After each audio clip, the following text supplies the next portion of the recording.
So the newest season of White Lotus just ended. Let's talk some smack.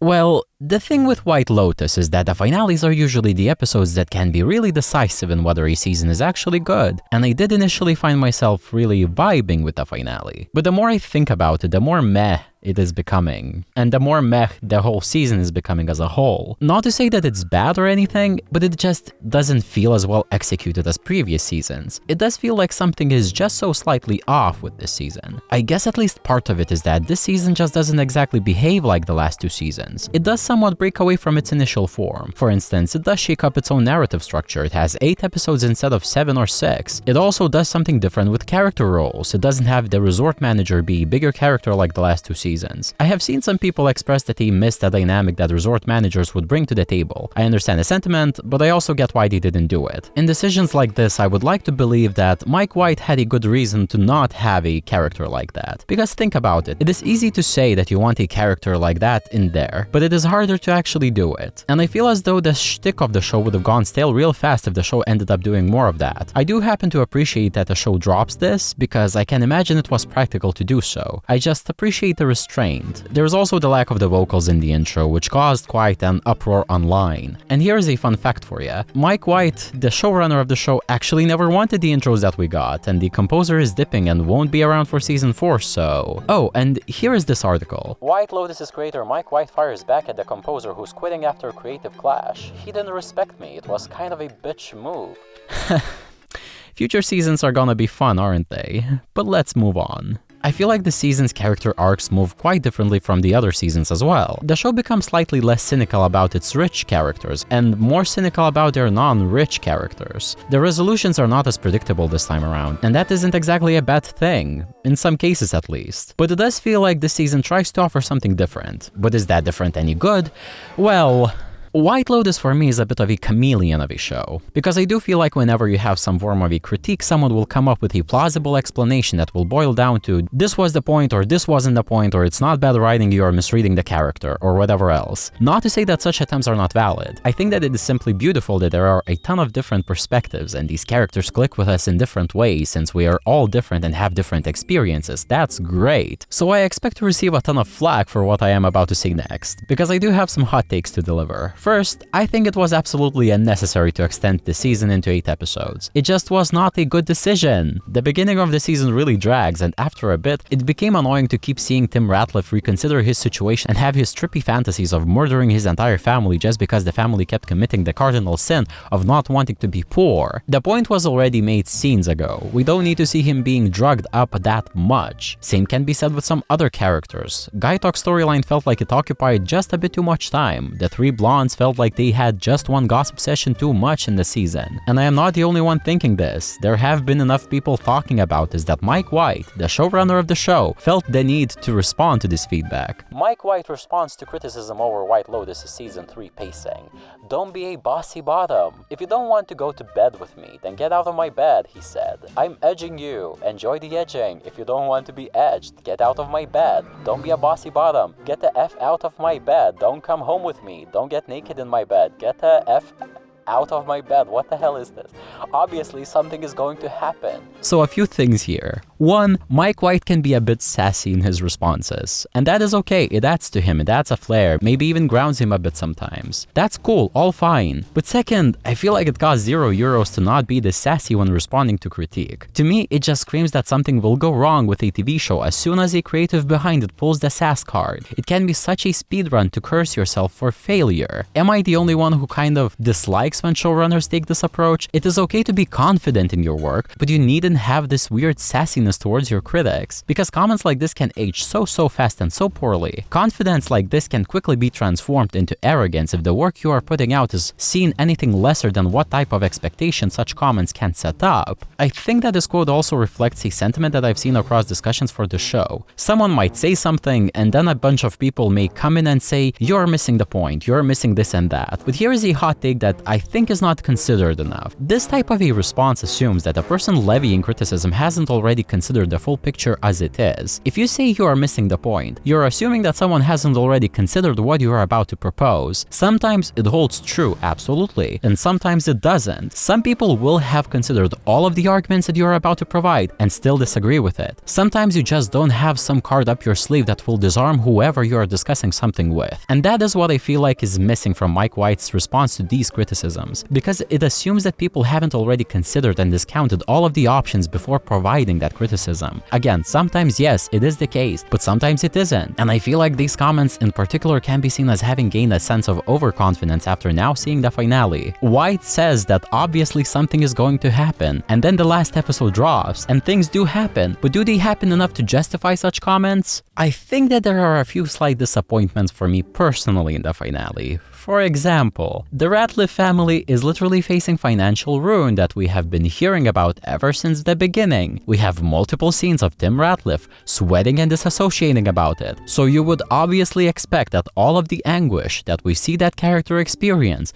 would explode and be released. Well, the family does find out, but they find out in like 5 last minutes of the TV show that their life is in shambles, and that is that on that. Is this what Mike White meant when he said that things are gonna happen? I think this part really did piss me off the most. I have to be honest, because it had so much potential for so much carnage to go down. And I don't think we have seen such a storyline before of someone literally losing everything while out on a vacation in White Lotus. It introduced so much opportunity for some unexpected things to go down, with an entire family unit being trapped inside a different country, inside a hotel, having to cope with their own ruin. This was the juiciest part of their storyline, but the show pisses it away. This time I agree with the Redditors, who had way better ideas on how to use this tension. Some people straight up suggested that Kate would tell Victoria about it by mentioning it or something. That would have been such a good way of handling it, because it's so logical and the show already introduced Kate knowing Victoria. Additionally, it would have been an organic way to provide even more connection between character groups. It just felt like the show left so many allusions to things going down and then nothing really happens with the storyline. Tsunami imagery didn't end up meaning that much in the material that we did see. Now you could say that that tsunami was definitely coming for them, but when it all hit, the show had already stopped recording, so. Then we also have the 3 friends who come on their cute little Thailand trip together. I will say that I was really invested in their storyline because it was just interesting to me. And people keep talking about the monologue delivered by Lori at their last dinner in Thailand together. So here are my thoughts about that monologue. I agree and love the sentiment, but I disagree with it in the context of the show. I think the sentiment on display here is quite beautiful in the sense that it is right and very human and realistic. I think their dynamic during that dinner nails the fact that human relationships are never ever going to be perfect. It may be easy to operate on a binary of black and white sometimes when you are online, for instance, but human entanglement can rarely, if ever, be defined as that. Yes, you can have love for someone even knowing they have flaws. You can have friends even if you don't agree with their behaviors 100%. No one ever will be perfect, and you will always find flaws in others. This is just simple humaning. Lori as a character is bold and just humanly, nakedly honest about herself and others in this instance, and that is certainly admirable. TV shows usually don't go for that because human honesty doesn't produce as much drama. That being said, Lori's speech is not as triumphant as one might think. I personally initially liked it, but as I think more and more about the supposed friendship between these women, the less I like it. This type of resolution in general was unexpected. I know I didn't expect it, but here is a funny thing about expectation. Sometimes we can be victims of our own expectations, but sometimes an expectation is raised because there is enough evidence for the expectation to happen. The reason why I, for example, didn't see this type of resolution in the cards is because the actions committed by the character simply didn't warrant it. Lori literally says that the actress lady hit on Kate's husband and Kate seemingly didn't even know about that, and that somehow doesn't cause anything. The actress lady does her whole dumb shebang with Valentine or whatever and just gets to say sorry, and that is just reduced to her being flawed. You may say whatever the hell you will, but sitting there and telling each other,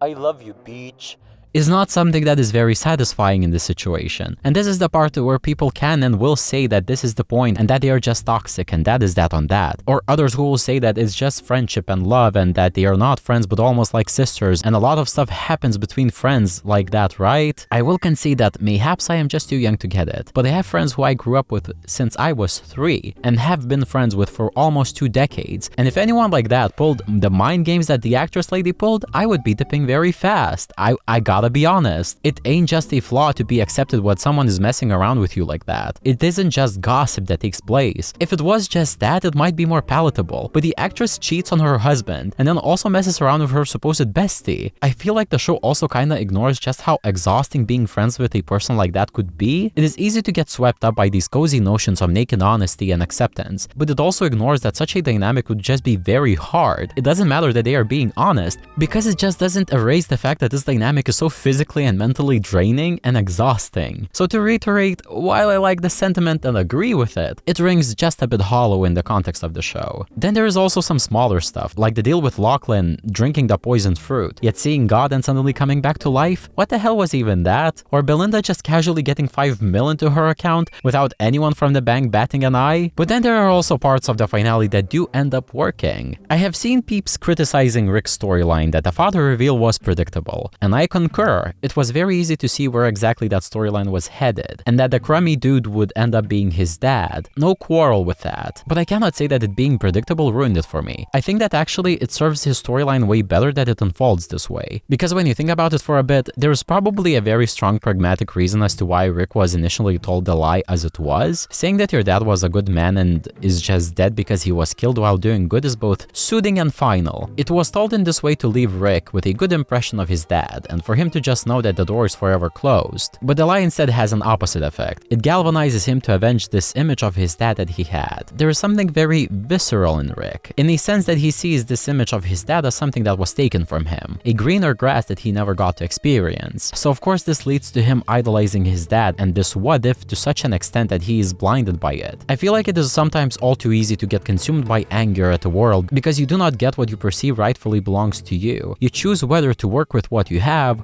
or you turn out to be like Rick. And there is clearly an immense amount of tragedy in this character. But I would have twisted that tragedy just slightly more. The current execution makes sense, is good, but mayhaps it would have been elevated if the reveal of the dad happened before he killed him. Meeting the man who supposedly killed your dad is only surpassed in tragedy by meeting a dad who actively chooses to leave you behind and not engage with you. I won't elaborate on how I know this, but trust me when I say that it is true. There is way more tragedy in realizing that a parental figure is not only alive, but also loaded and has another wife and has another life, and all of that without you in the picture, because that implies somewhat of an intent to not provide a life for your child. A dead man cannot have that intent since, well, he dead. Now, it isn't really specified whether the dude knew that Rick existed before meeting him in Thailand. He does remember his mother and proceeds to then insult her. I would have personally preferred for them to specify that he did know, because again, there is much more tragedy in realizing that a parental figure exists out there in the world, but actively chooses to not engage with you and deprive you of what you deserve. I feel like if they ruminated in that sentiment for a bit, it would have been just so slightly more substantive. But there is plenty of tragedy in there already, as I have said, because there is also a lot of narrative value in delivering the reveal post-mortem as well. The reveal, to me at least, goes deeper than just him finding out that he killed his dad all along, because killing is also very final. In this killing, you can also realize that Rick is forever closing the what if that he has been chasing all along. It might suck to find out that yes, your dad is alive, but actively chooses to be a huge prick, but to then kill that person closes all the doors to potentially reconcile, to potentially get to know them, to potentially get more answers. There's also an immense tragedy in a realization that you did have a relative that you didn't know was alive, but then having them be deceased because it's just so final. It is an entire world of what ifs getting closed right in front of you, and Rick doing that closing just hits way harder. I think that similar to the Ratliffs, this storyline would have benefited way more by having the main reveal hit just a bit earlier, so there would be time to live in it and see more of the consequences. Then you also have Chelsea. She is also just as tragic as Rick. It is way too real to see her so desperately attach herself to someone like Rick when she consistently gets treated like crap, and she loses her life over it. There was a particular moment that stuck out to me, and it actually happened in the finale. It is a scene that she shares with Rick, where he returns from his little side quest. They sit down, and I think it is the first time that Rick actually acknowledges that he feels anything at all towards Chelsea. I think we're going to be together forever, don't you? That's the plan. Is it? Yeah. So after the drought that we saw her experience the entire season, when she was the one who carried the weight of their relationship, she obviously tears up. It is such a sad scene to see, because obviously even this one gesture coming from Rick means a lot to her. I feel like in her eyes it sort of justifies and legitimizes her effort, since even a sliver of care expressed by Rick makes it worth it for Chelsea. Obviously she has a huge savior complex that the show telegraphs pretty openly, and settles for something very much less. Both of these characters feel very tragic, and they are the best of the season, I would say. I also loved what he did with Piper. She's the young woman who seeks out this Buddhist experience and drags her entire family to Thailand because of it. People try to predict her ending, equating her to Quinn from the first season. Okay, T, and potentially controversial, but I preferred this ending for a character of their background than the one that Quinn got. It is hella cynical of me, I know, but I think it is way more logical that Piper ends up not actually liking the experience, because what the hell does she actually know of a simple lifestyle? It is a personal pet peeve of mine to see characters on TV shows who come from these very privileged backgrounds suddenly discover the joys of not being rich, and there being this inherent kindness within them all along, because it just doesn't work that way. And the storyline of Piper nails exactly that. In an unexpected move of genius, Victoria tells Piper to actually haul her ass into a monastery and spend a day there. She gets there and realizes that she kinda hates the experience. And it is interesting that the things that she mentions were off or just the stuff that is the most basic. Like the food. I mean, it was vegetarian, but it, you could tell it like wasn't organic. It's just kind of bland, and then, oh God, and then I went back to my room and it was this like tiny little box with like a mattress with stains on it and no air conditioning. It doesn't make her horrible that she prefers things better. Everyone does. Yet it is entirely realistic for her to skew this way, because that is all she knew in her life. If you ever actually met a person who comes from privilege, more often than not there is this inherent privilege in them. It is so deep-coded that they don't even need to do anything explicit for you to notice. It may be implicit, but it's definitely there, and no amount of reading books about Buddhism would change those roots. So I really appreciate where Piper ends up in her storyline, because it is entirely realistic. Of course she didn't end up liking it, because what the hell would she know about that lifestyle? You usually don't know shit about something until you actually experience it, and that is what Piper is. I think that she exemplifies how it is easy to perceive a lifestyle in broad strokes and romanticize it without thinking about the actual minutia of what it would take to live that life. I love the fact that he didn't go the route of making the rich, privileged young woman turn out to be this kind, down-to-earth person who perfectly meshes with Buddhism, because from what we are told, she didn't have the conditions to become this person. Not to say that she cannot be capable of understanding some of it. She isn't some ruthless, cruel person. She clearly has a heart in there. She just didn't have the context to understand what she was chasing, and she shouldn't have been expected to. It also goes back to the themes of identity in the season. The season dares to acknowledge her identity as a rich person in an honest way, and I found that great. I think that Saxon's storyline is also quite nice, but to be honest, I wasn't really invested in it. It was nice though. Okay, so it is time to talk about Belinda. People be saying, oh my god, she did to Porn Chai exactly the same thing that Tanya did to her back in season 1. But no, stop it. No, she did not. Pointing to this superficial parallel is such a low-hanging fruit that ignores a lot of nuance within these situations. People are out there implying that Belinda somehow changed after she got the money, or that she somehow slighted Porn Chai. Did we watch the same show? Let's break down the supposed parallel between Tanya and Belinda. Both Tanya and Belinda go to get abroad and stay at a White Lotus. Both of them end up in a situation where one party wants to do a business, but the other party goes away. That is about all of the parallels that you can glean from these two situations. To even compare these two characters, you have to ignore the fact that it was Porn Chai who had an idea to open a business together, and not Belinda. She wasn't out there actively proposing a business plan to Porn Chai. Actually, the opposite. She didn't even seem all that hyped about this idea in the first place. To add to all of that, neither Belinda nor Porn Chai had the actual monetary resources to do any of what Porn Chai was proposing, so it already was a bit of a pipe dream. Tanya did, so I think it does add a level of realness and tangibility to her approaching Belinda. And lastly, and I feel like a lot of people are conveniently overlooking the small itsy-bitsy nuance, Belinda is literally on a run from a killer. Tanya came over there just for a little vacay, and left because the vacay was over. Belinda was supposed to stay there for a month, but then decided to dip because she got on the radar of a person who killed Tanya. Equating her to Tanya is an insane thing to do, because because Belinda is actually in mortal danger. It is of course questionable to say the least that Belinda chose to take the money instead of turning in Greg, but I feel like I am willing to cut her just a bit more slack than anyone else would. Think about it. What exactly are her options here? As soon as she got herself known by walking up to Greg, which by the way, Girly was kind of unreal for that,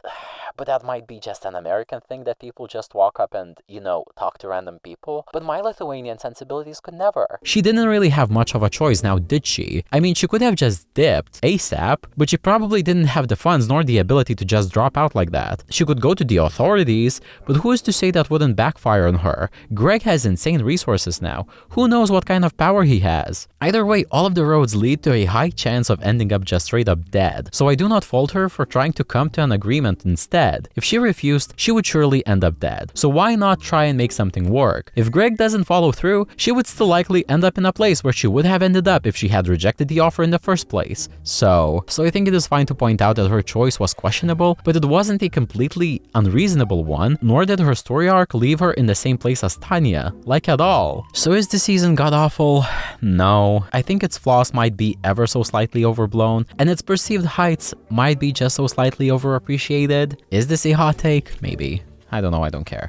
It is good. I think that we shouldn't underestimate the fact that the show is in its third season and the quality of it hasn't even declined as much as other shows would have. It also tries to approach things differently and keep it fresh. It doesn't do things that it doesn't feel it needs to repeat from other seasons, and I can always appreciate that. Is it the best out of the 3 seasons? I think it would have been for me if they played up some elements that I've mentioned before. Is it the worst? It kinda is, but the worst in this situation is that it's just a bit of a mixed bag. But it certainly isn't unwatchable. It had all the potential to surpass previous seasons, but it doesn't, and I'm not too mad about it. It's okay. I walked away with my mind stirred and mostly satisfied. So that is that on that.